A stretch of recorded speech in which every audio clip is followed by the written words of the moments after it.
Assalamualaikum warahmatullahi wabarakatuh. Perkenalkan, nama saya Rizal Haji Ahmad dengan NIM 0303 108 192 4132. Saya dari kelas B Indralaya, angkatan 2019. Di sini saya akan membahas mengenai tugas yang diberikan, yaitu dengan mata kuliah perancangan pabrik kimia. Nah, ini merupakan paten yang produk yang dirancang yaitu asam sulfat. Di sini ada 4 rujukan paten yang akan saya pakai.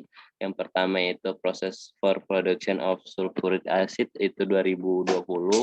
Ada paten yang 2019, 2015 dan 2021.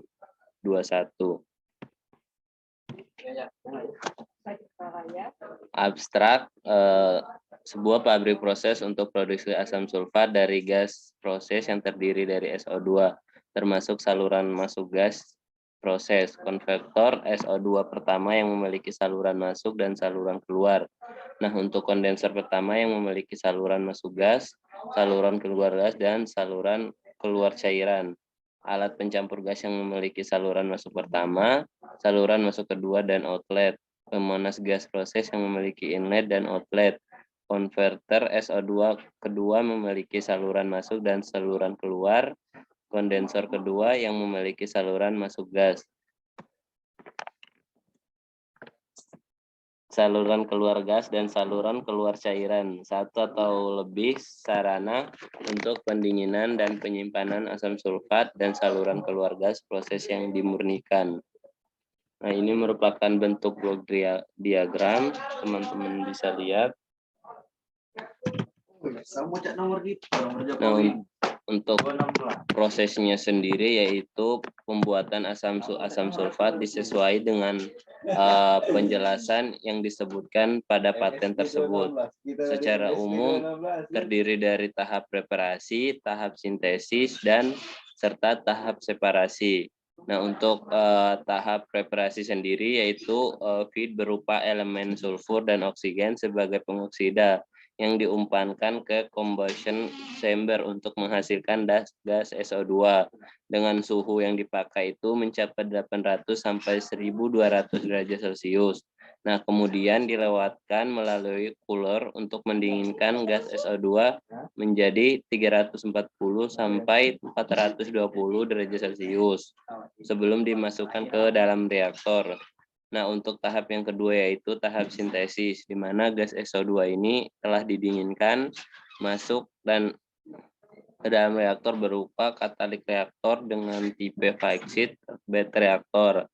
Nah, katalis yang digunakan ini adalah V2O5, di mana lapisan katalis ini bisa dipasang 1 sampai 3. Nah, tergantung dengan konversi SR2 yang kita pakai sendiri.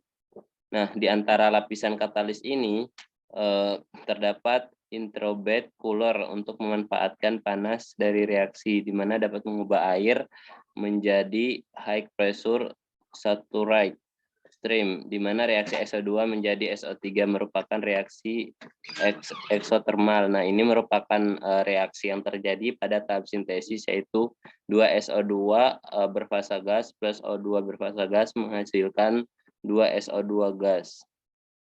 Yang terakhir yaitu tahap separasi, di mana keluaran dari reaktor masih terdapat gas SO2 karena disebabkan tidak terkonversi sepenuhnya, hanya 95% saja yang terkonversi.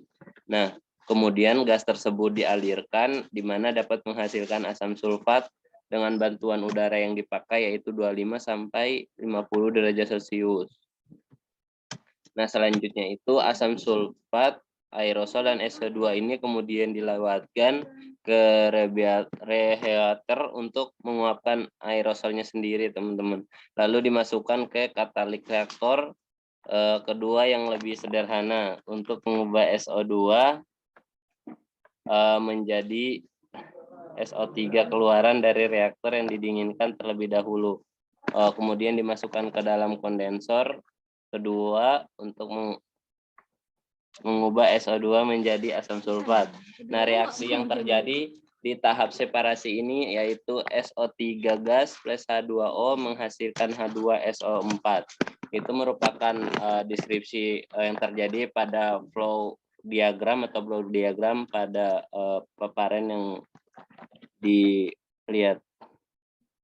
Nah, ini merupakan reaksi neraca proses, teman-teman bisa lihat di sini ada tahapan prosesnya, input yang keluarnya dan output. Input yang masuk dan output yang keluar atau yang didapatkan. Itu dari tahap combustion chamber sampai dengan purifikasi. Nah, ini merupakan proses secara teknologi. Ini merupakan judul yang ini dipakai itu, dan ini sintesa atau reaksi yang terjadi. Terdiri dari 3 tahap, ada yang tahap 1, tahap 2, tahap 3. Di mana tahap 1 itu oksida sulfur menjadi SO2 pada combustion chamber yang bersuhu 800 sampai 1200, baru setelahnya didinginkan ke 380 sampai 420 derajat Celcius. Ini sebenarnya sama saja terjadi pada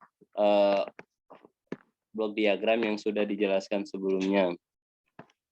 Nah, ini merupakan data volume ekspor produk asam sulfat ke semua negara dengan tujuan atau akumulasi dari. Di sini saya mengambil contoh dari ekspor tahun 2014 sampai tahun 2020, di mana volume ekspor ini dalam bentuk satuan ton. Itu dari 2014 itu 220 ton, 2015 300 ton, 2016 914 ton, 2017 330 ton, 2018 200 ton, 2019 247 ton, dan 2020 240 ton.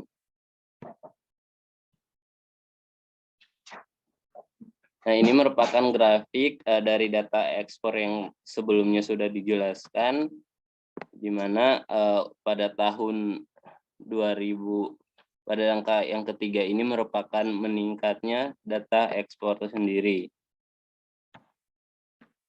Nah, selanjutnya yaitu membuat analisis estimasi data volume ekspor dan impor untuk 10 tahun ke depan dengan menggunakan rumus pertumbuhan. Teman-teman bisa lihat. Ini merupakan rumus pertumbuhan yang dipakai. Ini merupakan analisis estimasi data ekspor dan data impor. Untuk perhitungannya sendiri menggunakan Excel ya, untuk menghitung analisis estimasi data impor maupun ekspornya sendiri. Selanjutnya itu produksi volume ekspor. Ini kami buat dari tahun 2021 sampai 2031, ekspor dan impor. Nah, selanjutnya yaitu perhitungan besaran kapasitas produksi pabrik yang didirikan, di mana perkembangan kebutuhan asam sulfat di Indonesia ini menggunakan persamaan, yaitu rumus supply dikurangi dengan ekspor dikurangi dengan konsumsi atau kebutuhan yang kita pakai. Nah, untuk rumus supply sendiri yaitu sama dengan impor ditambahkan dengan jumlah produksi. Ini merupakan data perhitungan volume konsumsi asam sulfat di Indonesia. Bisa dilihat teman-teman dari tahun 2015 sampai tahun 2021, di mana total persennya yaitu bisa dilihat maupun dengan total rata-ratanya sendiri. Nah, ini merupakan data tahun terakhir yang diketahui atau yang didapatkan di tahun 2031 dari tahap produksi, tahap supply, ekspor, konsumsi, di mana asumsi dipakai itu memenuhi 75% kebutuhan energi. Ini merupakan kapasitasnya yaitu 300.000 ton per tahun. Nah, untuk kesimpulannya sendiri, berdasarkan prediksi jumlah ekspor impor dan konsumsi pada tahun 2031, kebutuhan senyawa asam sulfat di Indonesia cukup banyak, tetapi tidak bisa terpenuhi dari produksi dalam negeri. Nah, asumsi pabrik yang dirancang memenuhi 75% kebutuhan asam sulfat dalam negeri, maka kapasitas produksi itu 75% dikali 402,7359016 ton per tahun atau 300.000 ton per tahun.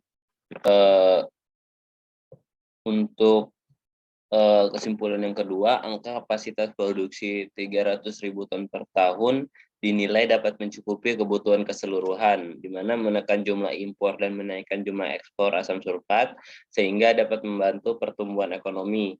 Yang ketiga, berdasarkan dari segi kebutuhan pasar dalam negeri, asam sulfat banyak dibutuhkan sebagai bahan baku untuk penunjang serta katalis. Beberapa perusahaan seperti PT Petrogesi, PT Pupuk Kujang, PT Riau Andalan Pulp, dan PT Multinitroma Kimia, di mana mereka sangat membutuhkan asam sulfat dalam produksi produk mereka sendiri. Nah, yang keempat itu ditinjau dari segi bahan baku produksi. Asumsi pabrik 300.000 ton per tahun ini sangat sesuai, di mana hal ini dikarenakan karena ketersediaan bahan baku belerang sendiri di dalam negeri itu sangat berlimpah. Mungkin itu saja pemaparan dari saya. Mohon maaf apabila ada yang salah. Sairi wabillahi taufiq wal hidayah. Assalamualaikum warahmatullahi wabarakatuh.